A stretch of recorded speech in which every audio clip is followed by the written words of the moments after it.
Welcome back. Today I am going to make a very yummy potato cheddar soup. So as you can see here, I am getting some bacon all crisped up. You just cook it to your personal preference.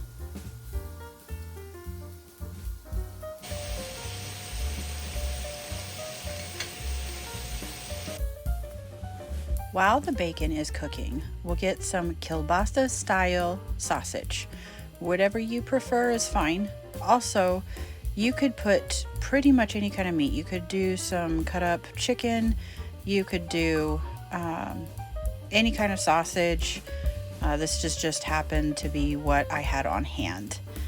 So here I'm going to just cut up the sausage into bite sizes and set it aside.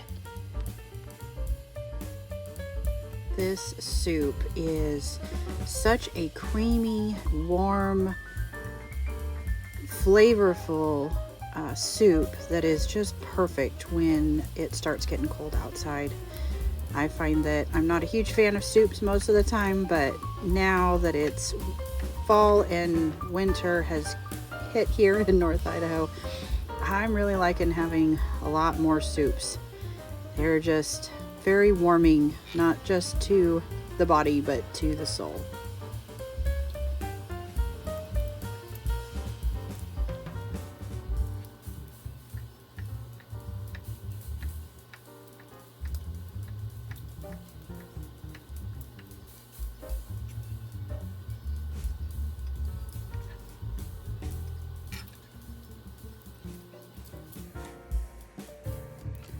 Next, I have some already canned up russet potatoes, and so I just drained off the extra water, and here I'm just going to cut them up into bite sizes and set them aside.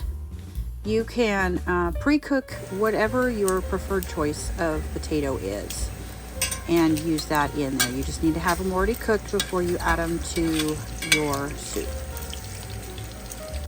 Now here I'm checking on my bacon, and most of it is pretty much ready to go. I like it a little crispy. This time I am just putting the bacon for a garnish on the top. You can do extra bacon, and then that way you can have it in the soup as well. Now I am just putting about 1 tablespoon or so of the bacon grease into my Dutch oven. And then I added another tablespoon or 2 to the saucepan to melt.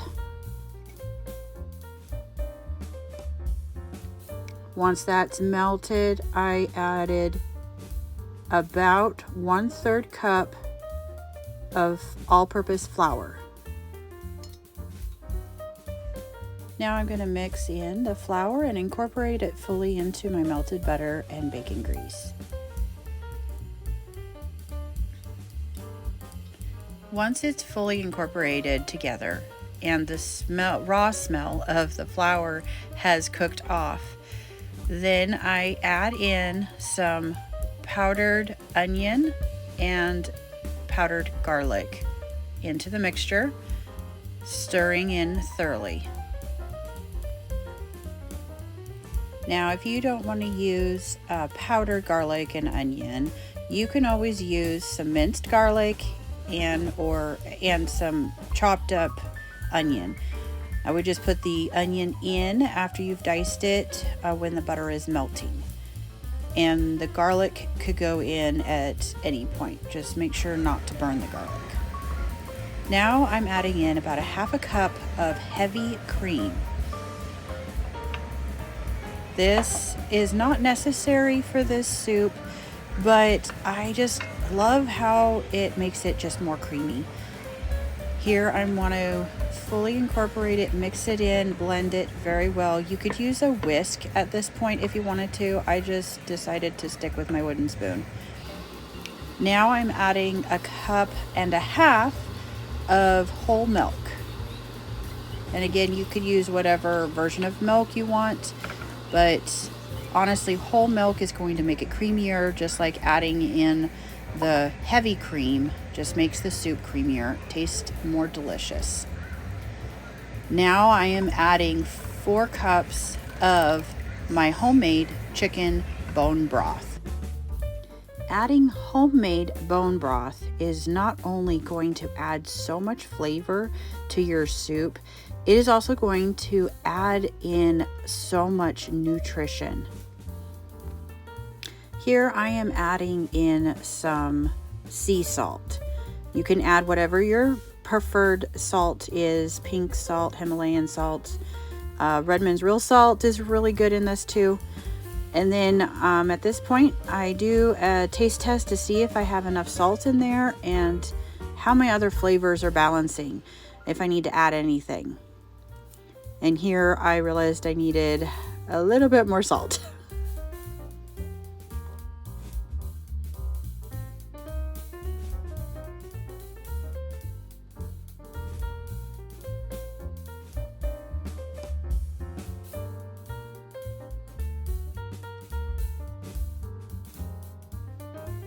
Now it's time to add in those chopped up potatoes. Remember to make sure that they're already pre-cooked because they will not cook in time at this point. Then I go through and I'm not going to mash all the potatoes, but I want to make sure that a good portion of them are mashed up. So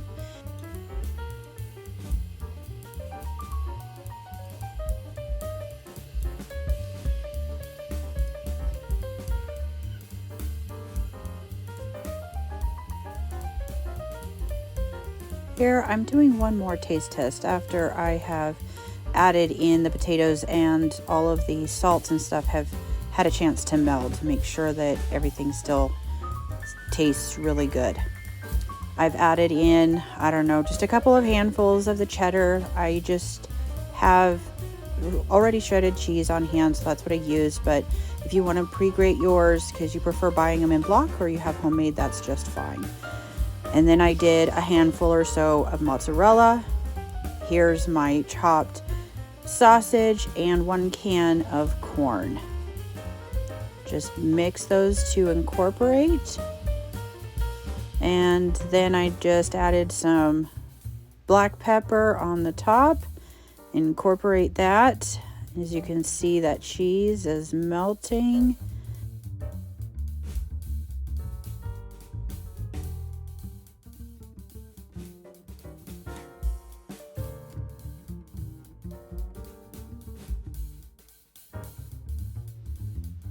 Garnish with some of that bacon and some shredded cheese and maybe just a little bit of sour cream if you like.